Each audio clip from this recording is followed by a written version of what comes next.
thank you for coming out to the first 1 million cups of 2014. And I don't know about you, but I feel like something's been missing in my life lately, like on Wednesday mornings at 9 a.m. Awesome. Okay, so we've got a big day today, lots of announcements, lots of opportunities for everyone here.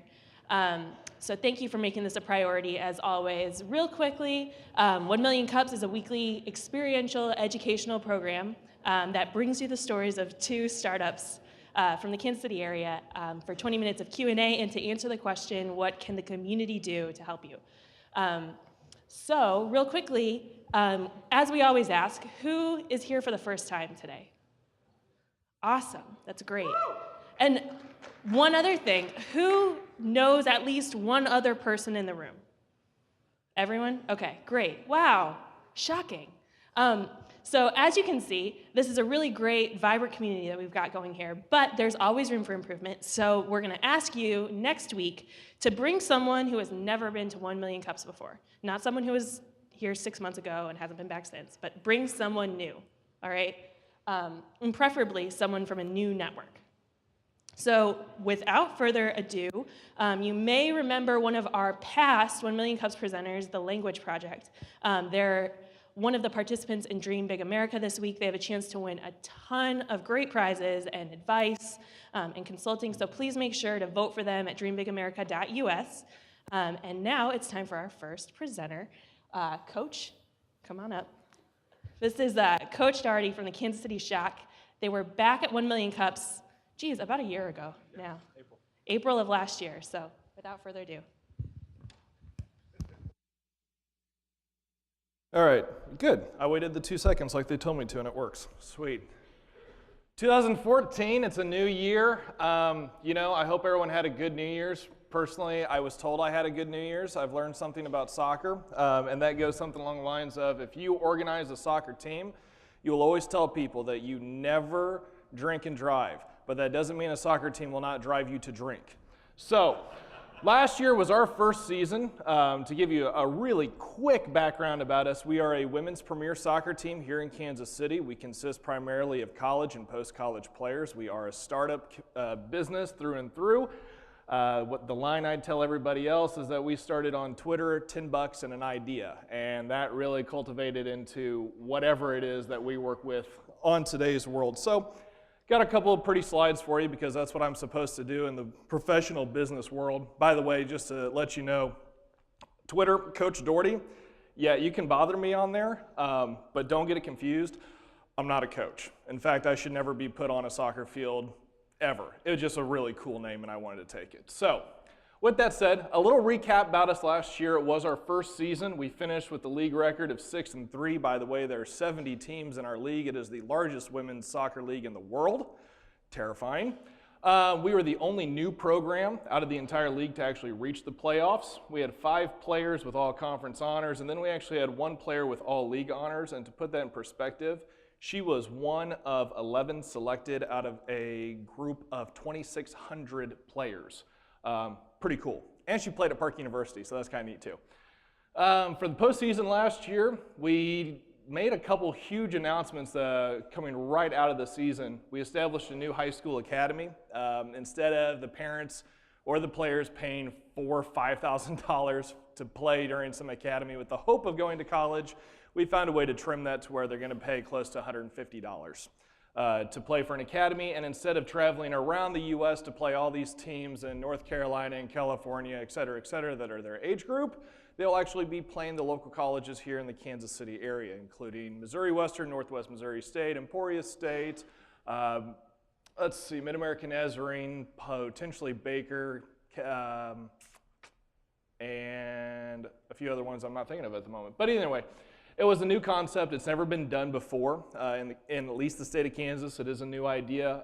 We got some backlash from it in the soccer community because all of a sudden we had some people going, wait, they're not going to be spending money with us. They'll be spending less money with you. That's not right. We're like, too bad. The other big thing that we got is an individual came in actually right after 1 Million Cups and said, you know what, I want to be a part of this. I think what you're doing is really cool. It's a startup. You got a lot of potential. I would like to become a minority owner. I said, okay, let's fill out the paperwork. Filled out the paperwork. He became part of the ownership. Cool thing is he invested some liquid capital for last year, which is always a plus for any startup. But the real kicker is he brought in 101 acres of property in North Kansas City, and he looked at me and said, "What do you want to do with it?" I said, "I don't know, but that's a lot of land." He said, "Let's make a soccer complex." I said, "Okay." So we have 101 acres of property in the Northland near Smithville, Missouri that we've looked at. We tied in with a lot of research through the North Kansas City area to see how the population growth trends are looking in the area, what's favorable, what isn't. And I think and I hope that it looks like it's going to be very promising and it's going to explode very quickly, but we are building it out in phases. Don't ask me the timeline on it. We're not on a time crunch. We're just kind of going and seeing what the pulse is and going with it. We rebuilt our website because our first one was terrible. The second one honestly is not that much better, just so you know I'm the one that designed the first one and the second one, so I'm beating on myself there. And finally, for me personally, the coolest thing is we actually created a connection with the Google Plus headquarters based in New York, New York. We were the first women's soccer team in the world to actually utilize Google Plus. And because of all that, we captured their attention. And now every time they come out with some new toy, we get to play with them. So that's kind of cool. A few struggles we faced last year, just because we like to be like any other startup and focus on some things we did wrong. Local media promotion. There is a juggernaut of a soccer blogger world in Kansas City. I use the word journalism very loosely. They're not big fans of us, but that's okay. They don't really like us, but I tell you who does like us and what really worked for us the best, Kansas City Business Journal. We're like this with them now. And honestly, I would take them over anybody else in this city. Why? Because business people hear what we're doing. And business people have a lot of this and are interested in what we're doing. Financial constraints, just like anybody else in the first year. Travel, truth be told, I drove a van full of soccer girls for way too long to Ohio and back, and I would rather not repeat that in my life again. And then finally, the community reach. You know, we reached to a group of Kansas City, but we didn't hit enough people of Kansas City. We could do better. So 14 expectations. We're going to continue the advanced development of Google+, YouTube integration. That's kind of fun. Next week I'll be at a NSCAA convention, which is like all the soccer nerds get together in the United States and hang out there. We'll actually be doing a Google Hangout with the Women's Premier Soccer League. We're actually teaching them how to use it. That's going to be kind of fun. We're creating a larger database for online in-house media outlet covering high school women's soccer in Missouri and Kansas. We actually created a Twitter account last year that records a digital scoreboard on Twitter for all things high school in Missouri and Kansas. And then we'll continue to utilize mentorship through the business professionals in Kansas City. I have an awesome guy that I work with, that I work for, that has a lot of business experience in this town, and he is a great mentor. And finally, community expectations. We want to increase ticket sales like everybody else, increase website access. We have a new in-house software that we're currently working on that we'll be beta testing for some people this year. That's going to be fun.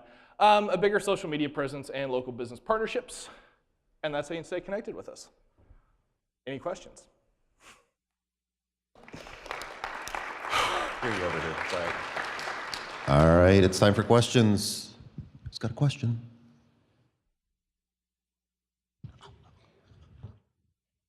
The first question of 2014. So how do you plan to capitalize on our Sporting Kansas City championship to help propel the women's team forward?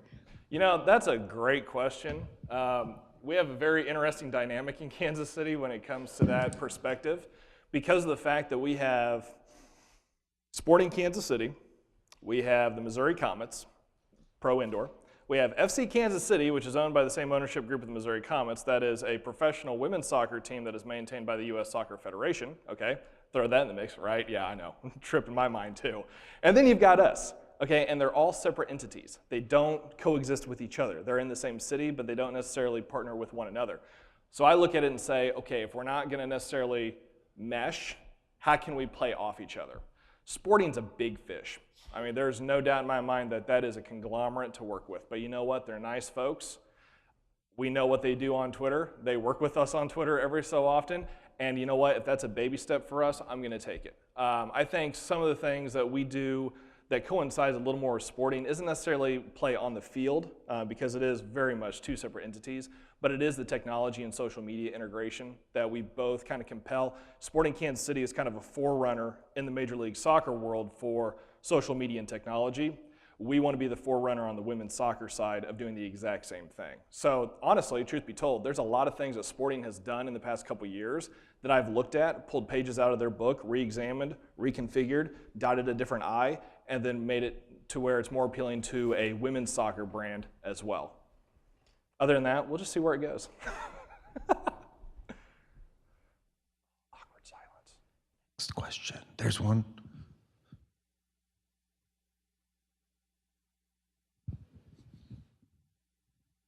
Good morning. So as always, I'm bringing the Leavenworth connection in. So opposite Smithville over there is Leavenworth. There's 3 high schools, Lansing, Leavenworth, and also on the fort. And those 1,800 majors that go through there every year, they love sports. Their kids love sports. So have you reached out to any of the schools in that area? Or how do I put you in touch with them? You betcha. Actually, you know, last year before we even kickstarted our actual WPSL side, myself and our director of media sat down and hashed out a master list of every women's soccer coach in every high school in Missouri and Kansas. And I can tell you it's over 400 long, and Google won't let us send out one email. We have to send it out in chunks because there's so many of them. But one of those groups is specifically Leavenworth, because you're right, it's a huge movement going on right now. The youth clubs are really starting to kick in Leavenworth.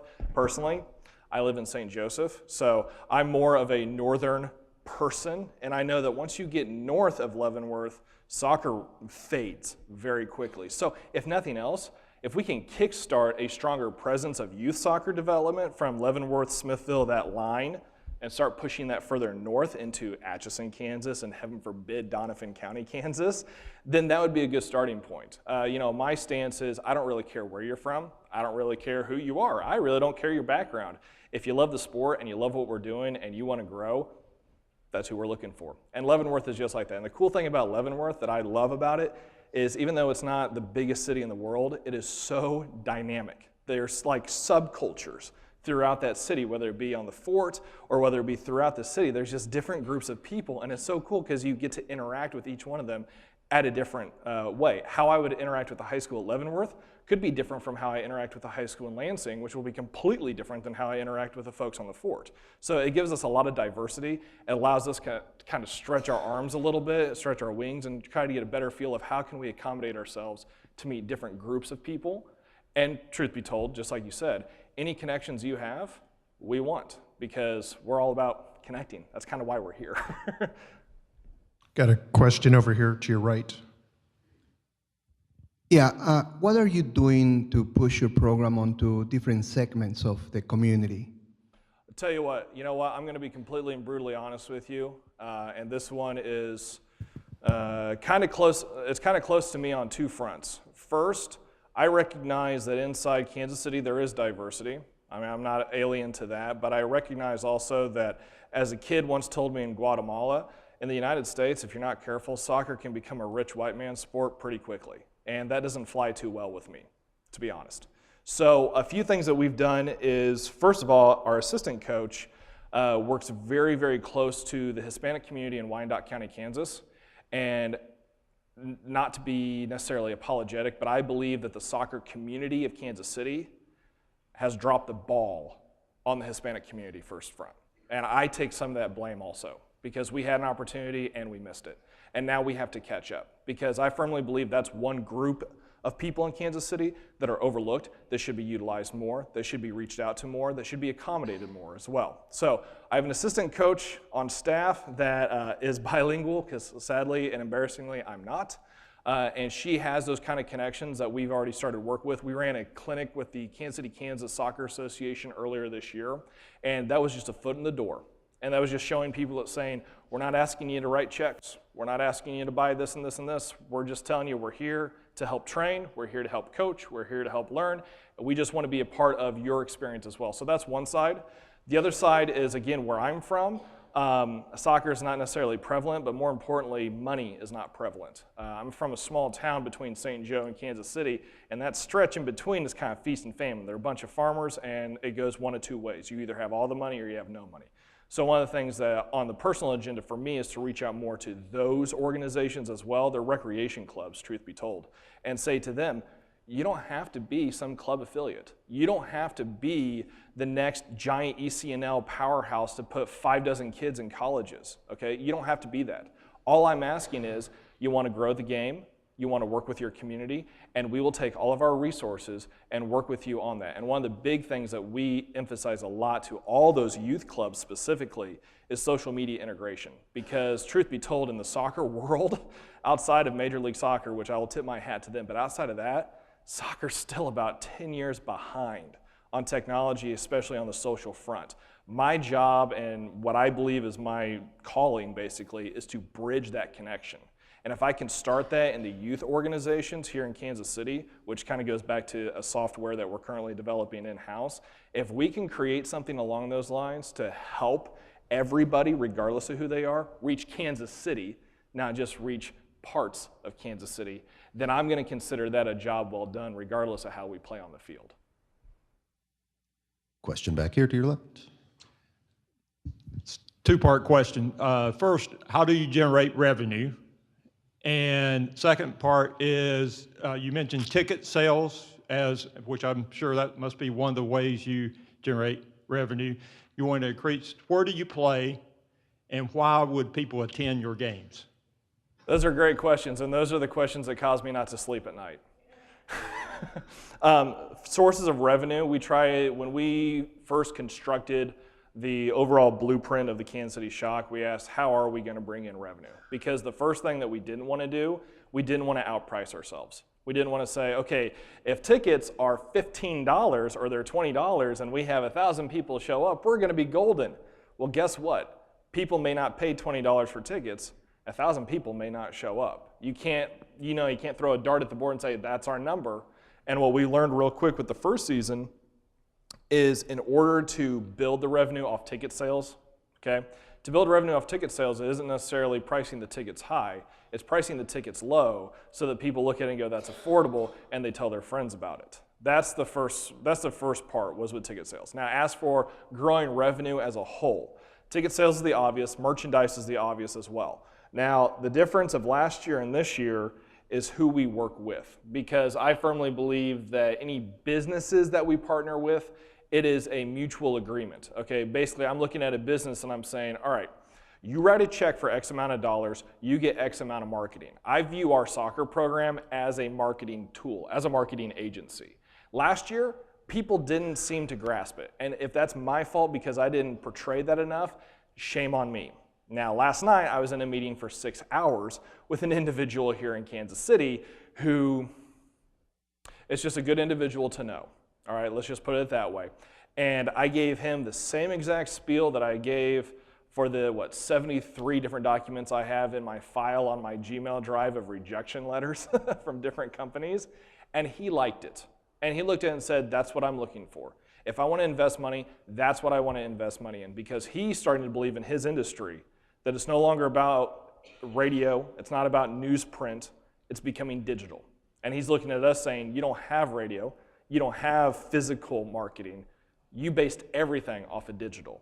And so we are appealing to his industry. So I say all that to bring it back around of saying ticket revenue, merchandise revenue, and business partnerships. I don't say sponsorships because we're not charity. We are a partnership, meaning they give us something for a service in return. Yeah. Question right here in the center. Okay, let's talk about your brand. If it's all about the girls, why isn't that in the name? Because Kansas City, people in Johnson County don't live in Kansas City, people in KCK don't live in Kansas City. It seems like maybe you've missed the most important word in your brand. And then I also want to ask about I don't think the Kansas City Business Journal has more enlightened reporters, so what was the connection? Do they have a daughter who plays soccer? All right, so let's take the question and split it into, I like hard questions. Those are my favorite ones. Revenue questions make me go, those are the ones that I can actually chew on a little bit. First of all, to tell you a fun little story, obviously I'm the owner of the Kansas City Shock, which is kind of bizarre. You got a guy that's owning a women's soccer team, right? It's like, how does that coincide? I had a meeting with an individual here in the Kauffman Foundation several months ago to brainstorm on ideas about how do we develop this brand. And she looked at me, and I'm not kidding. She looked at me and said, well, since you're a guy and that's not really my industry, I don't really know how to help you. If you were a woman, there are things I could do. And I'm sitting here going, this is like role reversal. Oh my gosh, this takes place still. All right. And it's interesting because it is kind of hard to portray to people saying, hey, this is a women's soccer program. And I have people go, why are you there? This doesn't make sense. Okay. I digress by saying, short story, my mother, basketball player at UCM, she was a baller. Scary, scary good basketball player. She started playing basketball in high school right when Title IX was starting to come around. All right, so she played through college while it was being implemented. And she's got stories that would make your mind just go, truth be told, because it's just really disheartening. But anyway, my mother grew me in a sense of saying, you know what, I'm not going to tell you power to this gender and power to that gender. And she said, what's important is recognizing that everybody has the opportunity to be great. And that's what I ran with. For me, I get the lines blurred. We're a women's soccer team, but we're a women's soccer team in Kansas City. We're a women's soccer team of Kansas City. We could have said, you know, we're the Lee Summit Shock, we're the Missouri Shock, we're the Kansas Shock, we're the Wheat Shock. Wheat Shock, get it now. Anyways, we could have played that game all day long. But the reality is that when I sat down and I finally filled out the LLC of saying, okay, what is this thing going to be called? For me, it was an immediate, make it Kansas City, because Kansas City reaches people. And I can tell you from the sporting side, the number one frustration I read of fans whenever they're on ESPN or whether they're on NBC is the number one complaint is, why do they call us Sporting Kansas? Like, people forget that there's a city at the end of it. Dallas is no different. You know, FC Dallas, Major League Soccer team, they play in Frisco, Texas. They're not called FC Frisco. FC Frisco. They're not called FC Frisco. They're called FC Dallas because that's the prominent name. So I take a stand on saying we're here for the city. I'm here in Kansas City, Missouri at 1 million cups. I'm here because I believe in the renovation and revitalization of a town that I grew up around being told, don't go there after night, that I'm comfortable going to now. So the name will always stay that way. Now, the other thing that won't happen with it, I'll never tack on FC. I'll never tack on Real. I'll never tack on some European association. No offense. I won't tack on Sporting. Okay? We're made in the Midwest of the United States. We're a soccer program. We're not a football club. The name is what the name is. Now, as for the Kansas City Business Journal, that's a whole lot easier story. They brought on an individual named Autumn Morningstar, who is a rock-solid individual who I love dearly. And Autumn is about my age. And for her, when we started talking about things that are up and coming, first of all, Kansas City Business Journal was already covering Sporting Kansas City with what they're doing on the business side. So that kind of helped, first of all. Second of all, when talking to Autumn was about the time we announced the development for the facilities up north, all right? And so what we did with the Kansas City Business Journal was we painted a picture of saying, you know what, you don't have to talk about soccer. We don't expect you to talk about soccer. What we expect you to talk about is we're a growing real business that is acting as a part of the business community of Kansas City. And one way or another, however that worked in the mathematical equations of life, they found that appealing, and so they continued to come back for more information. And however that works, we're going to continue to give them that kind of information. Question for you right over here. Hi, I live up in the Northland, and so I'm very interested to hear a little bit more about the land and your vision for that up north. Since I live up there, I'm just wondering how you're going to talk these people down here into going up there.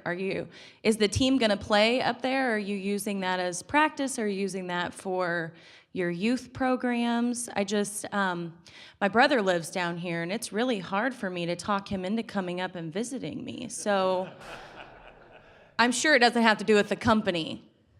It couldn't be me.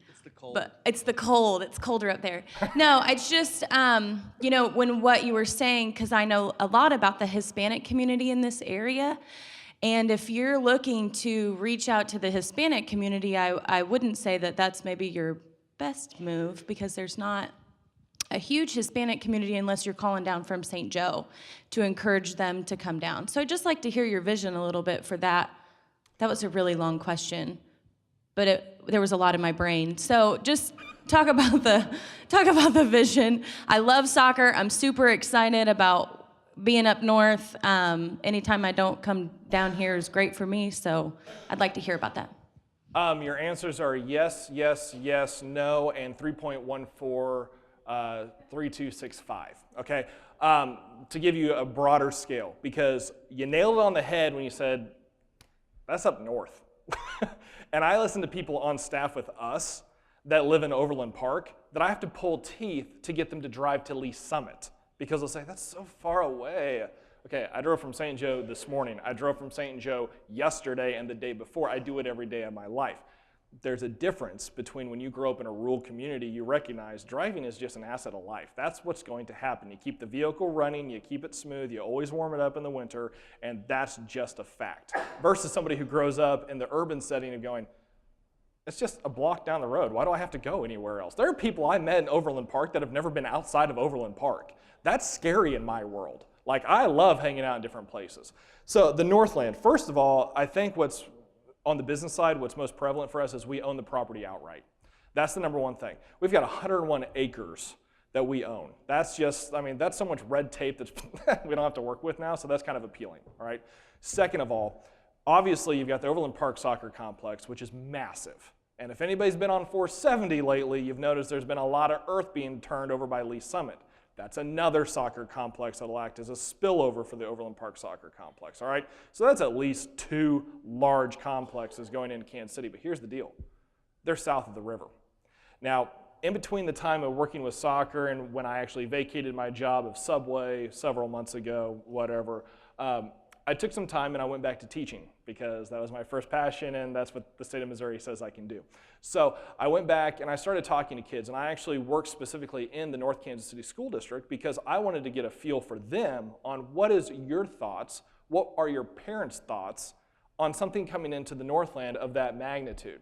And what I heard specifically from the kids who are involved in the very prominent clubs of Kansas City was, we can't afford to drive to Overland Park Soccer Complex for training every day of the week. Or I heard we drive 45 minutes down and 45 minutes back every day. So that being said, there's a reason I said the facility itself is broken into phases, because the last thing I want to do is walk up to this land that is in, at the moment, the middle of nothing and drop 10 fields into it going, all right, they're going to come, and nobody comes. What's the point of doing that? So what we've done instead is said, you know what, let's build one field. And let's see how long it takes to get clubs to use those fields, to rent out that field, just like the Overland Park Soccer Complex does. But instead of reaching down into Johnson County saying, hey, come up here, there is a plethora of clubs in the Northland that are itching for a place to play. Because right now, aside from OP, there isn't a good place to play. All right, so that's the first part. Now the second part, unfortunately, I give an extended answer for an extended question. The second part is a little more difficult, but it's a little more of what I enjoy doing. So I sat down and said, all right, if we want to look at some sort of property near Smithville, Missouri, strum banjos, please. Okay. If we want to put something in Smithville, Missouri, of all places, how are we going to justify that when someone says that's in the middle of nothing? All right. That's when we went back to say, okay, what's the development pulse of Kansas City? We know Johnson County builds stuff left, right, and sideways. That's a given. Lee Summit has their own little thing that they do left and right every so often. But what some people miss is the fact that Northland currently is projected to explode in population, whether it be the Twin Creek Watershed Project that Hunt Management currently owns. I mean, by the time that's done in a 20-year phase, saying all things are perfect, but if it's actually completed like it's supposed to, that's an increased 70,000 people just to the Northland. And here's the cool part about that property that they own, that they're building that in, it butts up against the property that we currently own. Like it together, all right? KCI, it's a hot topic in Kansas City, I get it. One way or another, something's gonna happen to that airport. Whether we get a new airport, whether we get a renovated airport, something's going to change, all right? That affects the Northland. Even Metro North, our beloved Metro North with the decor from the early 80s, it looks like it was used in the Terminator 2 movie. All right, it's being demoed. They're getting rid of that bad boy, minus Macy's, it's staying. And they're building a new shopping complex. It should be open for the Christmas season of 2015. I'm a little sketchy on that one. But I went ahead and said, all right, so what kind of brands are you bringing in? Because if it's another Rue 21, I don't really care. Coach. There's a point to this. I know, but you're over time. Sorry. The new mall's coming in, all right? Meaning that when I all wrap it together, there's a lot of development and growth in the area. And we believe that that's going to assist us in recognizing that where we're building now will be something that's going to be valuable for the future. Got it. I'm done. We're all out of time. Thank you, Coach Doherty, Kansas City Shock. We have a few announcements for us this morning. First, Ricky from the Startup Bus. Watch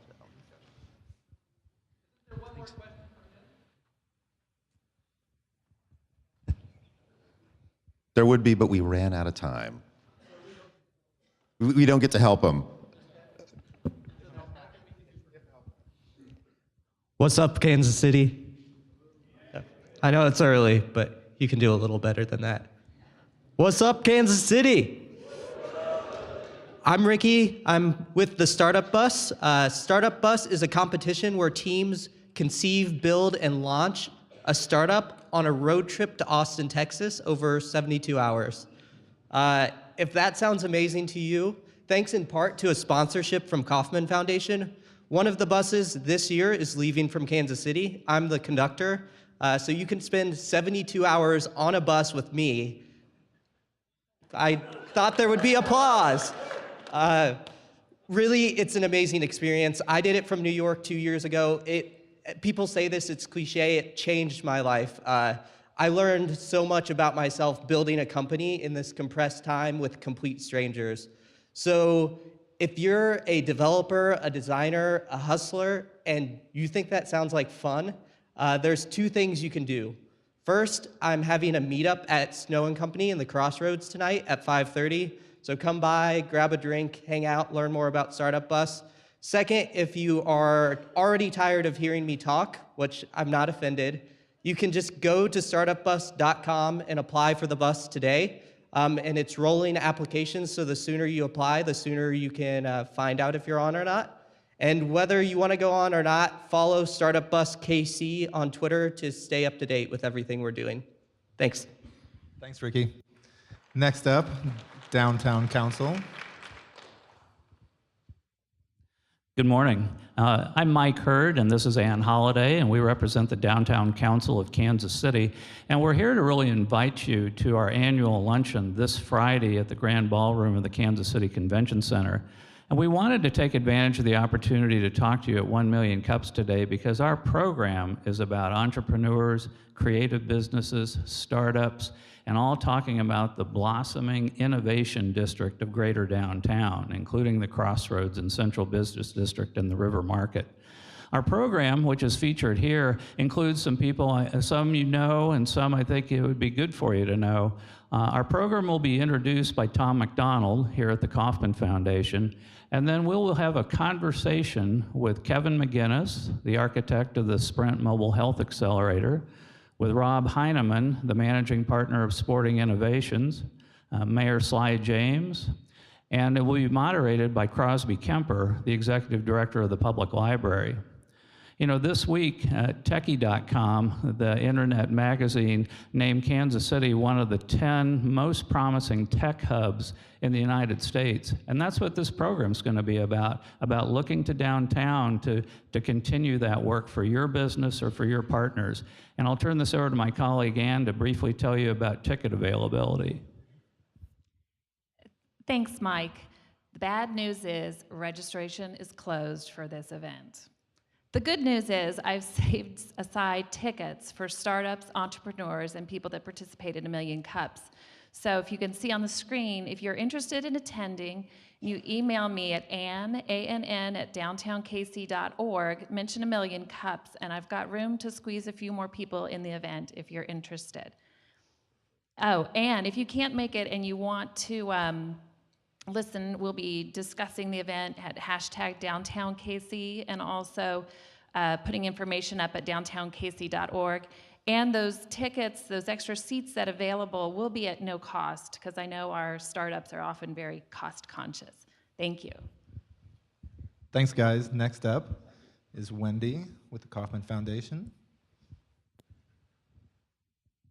Good morning. My name's Wendy Torrance. I'm a director in the entrepreneurship group here at the foundation, and I'm here this morning to talk with you about Kauffman Founder School, which launched in October with series on entrepreneurial selling, presentations, and intellectual property. It's our free online education for entrepreneurs, and we just announced this week the launch of a series called Founders Dilemmas, which refers to the sticky people problems that can often plague startup companies. This series features modules on whether to co-found, and if so, with whom, when to start launching a startup, the relationships that can cause problems in a startup, how to split equity in an early stage company, and how to think about some of the dilemmas that come along with growth. So check out this new series. We're at kaufmanfounderschool.org, and you can follow us on Twitter at KaufmanFS, and we'll tweet and it'll appear on the board with the information about that. Thanks so much, Wendy. Ezzy Redwood. Hi, my name is Ezzy Redwood with 2030 CEO. It's a group for entrepreneurs and innovators in town that specializes in bringing out some of the hidden talent that's global experts that reside in Kansas City. So I'd like to invite everyone formally to the speaker series that we've just launched.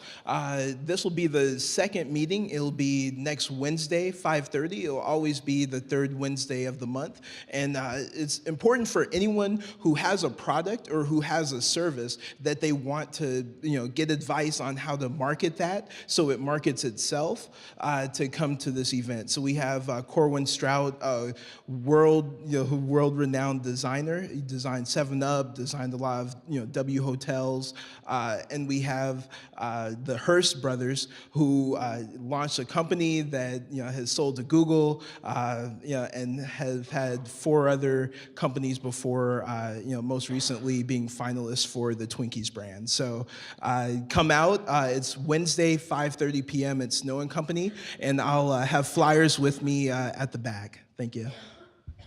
Thanks, Ezzy. Last announcement here from Eric Wolschlager from the Sprint Accelerator. Thank you. Hi, guys. Eric Wolschlager with the Sprint Accelerator. We are really excited for those following along at home. We closed applications on Monday, and now we begin the very hard work of whittling down this humongous list into the 10 best companies to bring to KC. But this space is so much more than Techstars, and we want to invite the entire city out to come check it out. 3 months ago, we announced the space, and it is completely done and beautiful. So come in, track some salt onto our floors, and take a look around. January 15th, you can register. I'll be the call to action king here. You can go to Twitter at SprintAccel, and I'll tweet that out here in a second. You can go to sprintaccelerator.eventbrite.com or pick out your handy mobile phone right now and dial ** WULLY, * Wooly, hit talk. It'll play an auto-recorded message and send you a text message with the link, * Wooly, and then hit talk. You can do that right now.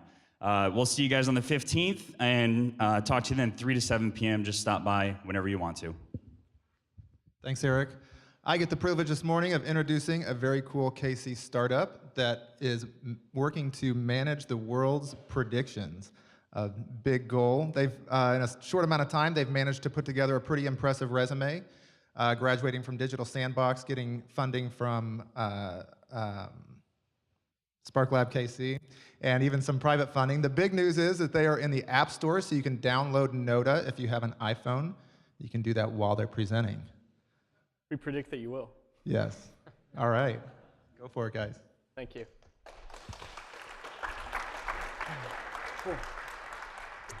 I'm James Flexman. I'm Kyle Rogers. As he said, we are Knoda. We're an application to allow you to make predictions about absolutely anything, from the outcome of the KU basketball game tonight to when your buddy is going to actually finally pop the question to his girlfriend he's been dating for a long time but hasn't really manned up and gone that road yet. Once you make a prediction, other users weigh in and vote on whether they think you're going to be right or wrong, and then we actually close the loop to find out who is correct, and we give them credit based on their prediction skill. We'll walk you through a demo here in a second. Take you back to the backstory. Actually, first kind of had this idea in 2003. Back in 1999, I'm a big KU basketball fan, and they had an unbelievable incoming class of freshmen. And after the first game that year, they demolished, Fort Hays State or whoever they played in that first tune-up game. And I turned to my mom, who's a big fan. I said, "Mom, when these guys are seniors, KU's going to win the national championship." You fast forward to 2003, KU's playing Syracuse, and in the run-up to that game, I go back, "Mom, KU's playing for the national title. I took 4 years ago. Do you remember I said that to you?" And she looked at me like I was insane. Of course, she had no idea that I'd said that. And so in that moment, I thought there really needs to be a way to record prediction statements like these and then come back later to find out who was right or wrong. Certainly wasn't thinking about creating a company at that time. I was just in high school. Always looked for a way to make a prediction and to be able to go back and brag if I was right or let people trash talk me when I was wrong. Never found it, and so eventually we decided to give it a go and go after Knoda. Yeah, so we get asked the question a lot, what type of business is Knoda? Are we an aspirin or a vitamin? Aspirin being, something that solves a major headache, something you want to, you'd rather be an aspirin versus a vitamin, which is just making things 10% better. But the reality is we're not an aspirin. When people don't wake up in the morning pulling their hair out being like, I have to make a prediction right now.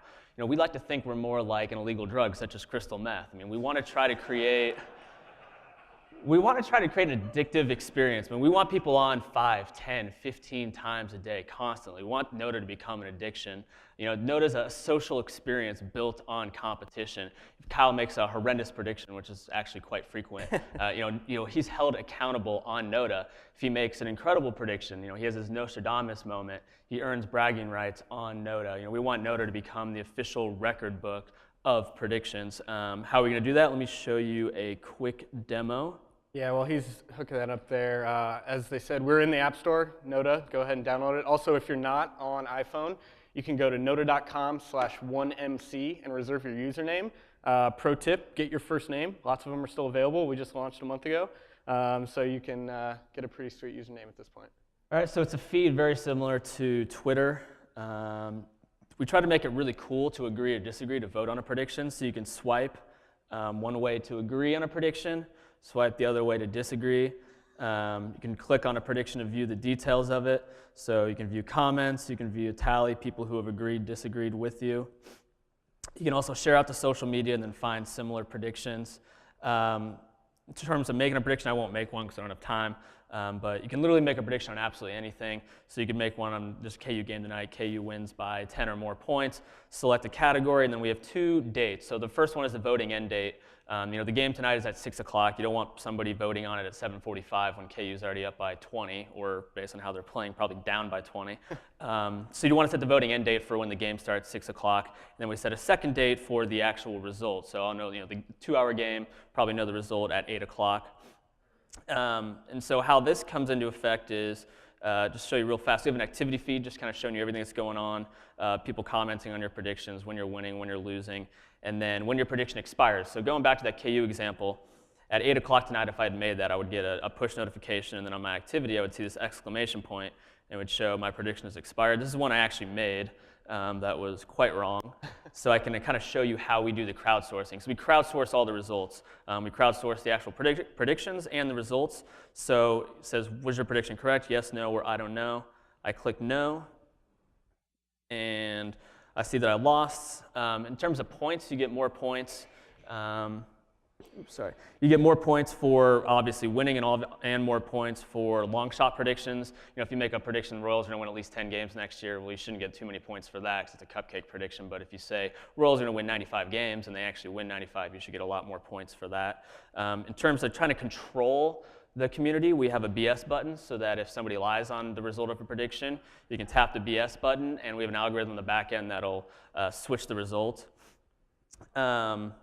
Also, I don't have time to show you stuff, but we have a quick snapshot on stats, badges, basic profile, and then also a history of all the predictions that you've made or that you've voted on. So that's the demo. Let me try to sneak back into here. Yeah, and you guys, the last question is always, how can you help for us? We'll go ahead and cover that now. It's pretty easy. Download it. Give us as much feedback as you can. You can see we're on Twitter. We need to hear from the community whether the app is working, whether you like it, whether it's something that you would use over and over again, or whether it's not. Because if it's not, we need to know that and be able to, fix things. Thank you. That's our little kitty cat begging for your feedback and downloads.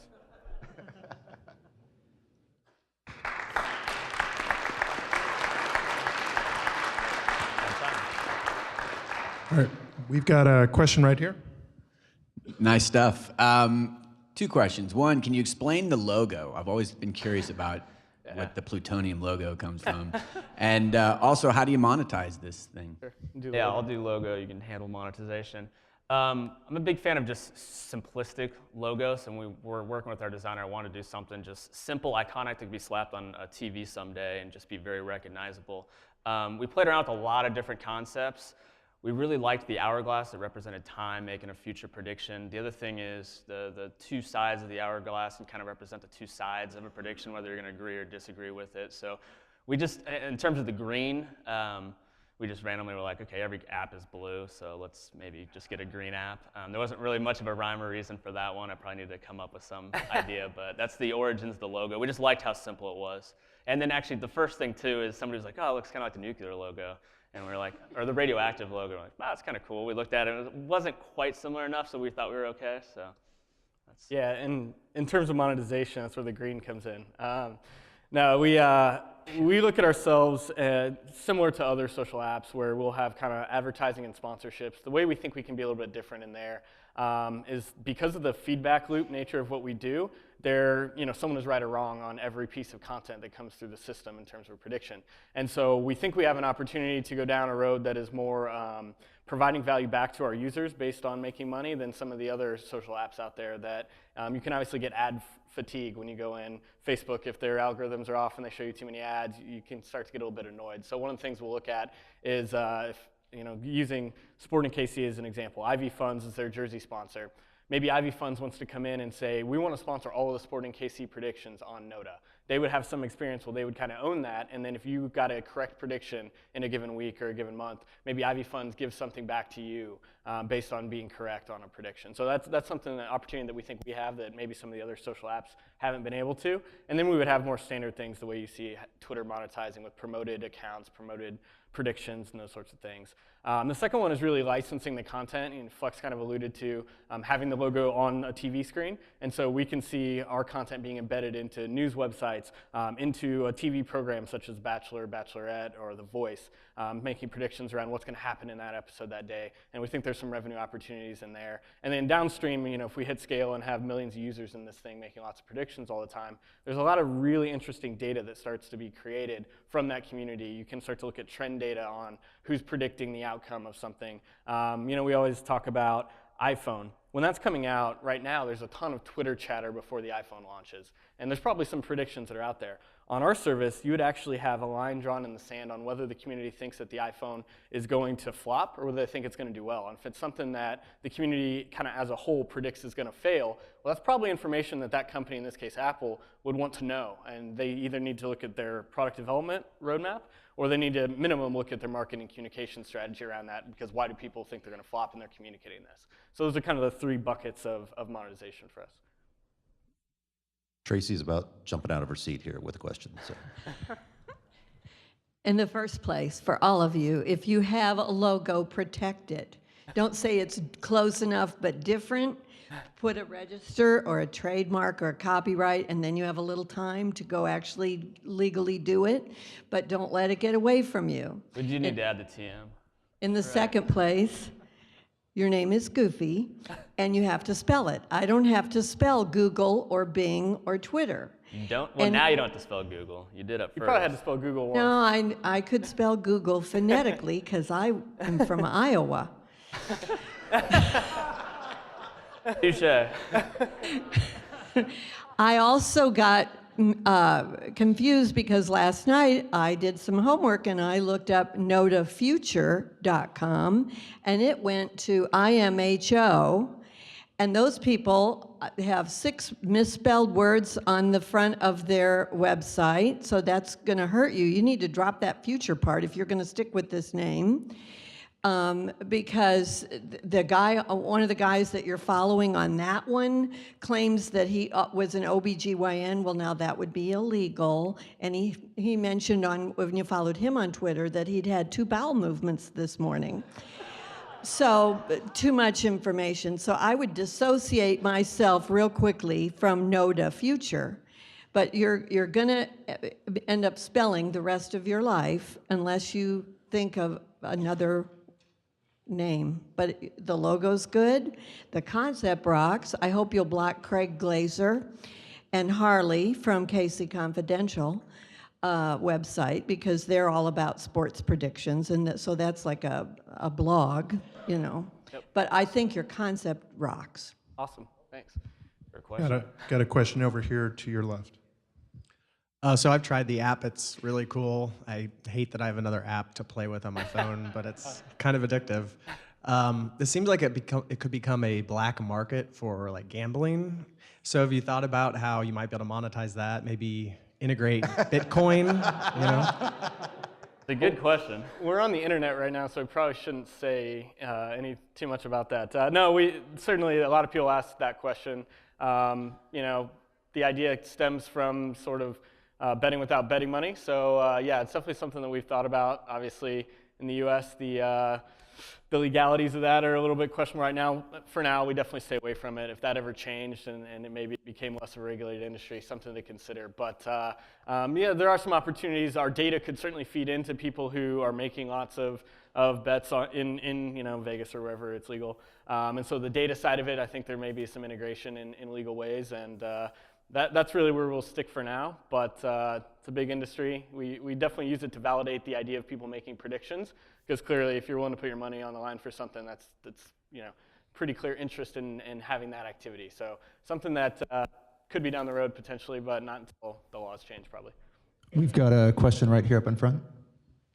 Yeah, I'm curious about group predictions. So, you know, me and some of my buddies want to make predictions about stuff that I don't want the rest of the world seeing.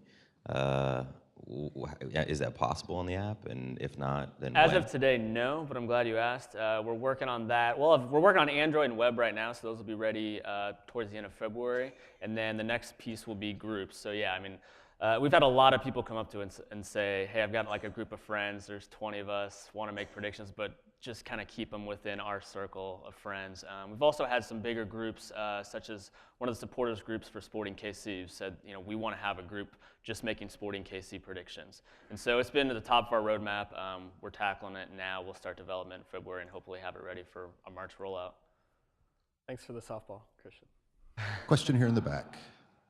Yeah, my name's Tom from seedrevival.com. I just signed up for your thing.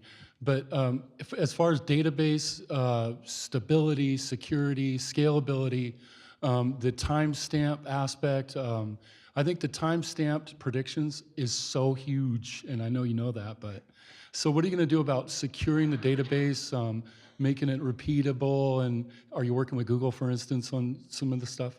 One of us could start answering that question, but it would probably go down the wrong path. Adam, our CTO, is actually sitting right over here. Come find him after, and he'll give you a good dissertation on how we're doing that. Yeah, we use Postgres for a database. It's about all I can really say, and I don't know. He's a stud at security and all that, so I feel pretty confident that we'll be able to handle it the right way. So I'm having a quick flashback to Startup Weekend in 2011, I think, and Kyle had an awesome mustache because it was in November, and that's how I decided to join the team. I shaved this morning and I almost left it just because of that. Yeah. And I think at the time it was bold predictions or something like that. But I think it's so cool to see like an idea that, you know, started and then, you know, just now coming back, you know, a year and some change later to see, you know, it actually turning into your vision. So can you guys talk about just how you decided to, you know, evolve from this idea that was tested and, you know, you had some good feedback at Startup Weekend, but then rolling that into an actual business? Yeah, we've both been kind of wannabe entrepreneurs for a really long time. We met each other in 2007 working at what was then the Kansas City Wizards, now Sporting KC. In 2011, we both moved over to the tech startup Sporting Innovations. It was kind of spun out of Sporting KC. And real quick, it was like, we got the bug, like, okay, we really want to do this. And so we're like, okay, let's do a startup weekend. Sounds really fun. Neither one of us have a tech background, so we didn't really know what we were doing at the time. And we kind of sat down at Town Topic one day, had our list of 20 things, and we're like, okay, what are we going to try to pitch? And Bold Predictions was the one we thought was the best. And so we knew we weren't ready, but we ended up getting second place, which was kind of good validation that, hey, this is a good idea, but we need some more time to really learn how to build products and, you know, market tech products. So we kind of went back to our day jobs for a while, and then at some point it just kind of made sense for us to try to do this full time. You know, just got that itch, it was just too strong. And so early last year, we both left our jobs and then kind of got ourselves in a position to spend a lot more time on it. And got lucky, got into Spark Lab Accelerator, and then also got some grant funds from the Digital Sandbox, which got us our beta product. And getting to that allowed us to get our seed round investment, being able to show off, hey, we've made this progress. Here's what the product is, and it's how we got to where we are today, really. Got a question up here to your left. I absolutely love the name. I think the spelling is perfect. It makes perfect sense to me. I don't know what she's talking about. The word know, K-N-O-W, is perfect sense for what you're doing. So anyway, I think your idea is awesome. I'm blown away by it. It seems limitless to me, the potential for it. When I first heard you guys talk, I was wondering what categories would be most desirable. I mean, the obvious ones are sports and pop culture and weather, but what categories from your user base that you have now have you found to be the most desirable, or the most hits, or the most interested? Yeah, you actually hit the nail on the head. Sports is number one, and right now, by a long shot. Part of that is kind of our background. A lot of the people we know are sports people coming from the industry. So, we launched about a month ago. So a lot of the people that are in there right now are people that we already know. So that's a little bit skewed. So we think that'll come back a little bit as it starts to grow. Entertainment is number two. Talking about the award shows and TV shows and things that are happening. Lots of stuff around the Kardashians and who they're going to marry next, or when they're going to have kids next, all that sort of thing. Those have been kind of far and away the top three. And then in the top two, and then personal things. So, with Christian's question around groups, a lot of stuff talking about your friends, stuff that eventually probably will migrate out of that public feed and into a more private space, so it can be a little bit more contextual, just the people that you know. Guys, that's all the time we have for questions. Thanks so much for sharing. Can you just remind us one more time, what can we as a community do for you? Yeah, please go to the App Store if you're an iPhone user, download Knoda, go to knoda.com/1MC to reserve your username if you're not an iPhone person. We'll be on the web later this month, and then Android after that. Sounds good. Thanks, guys. See you next week.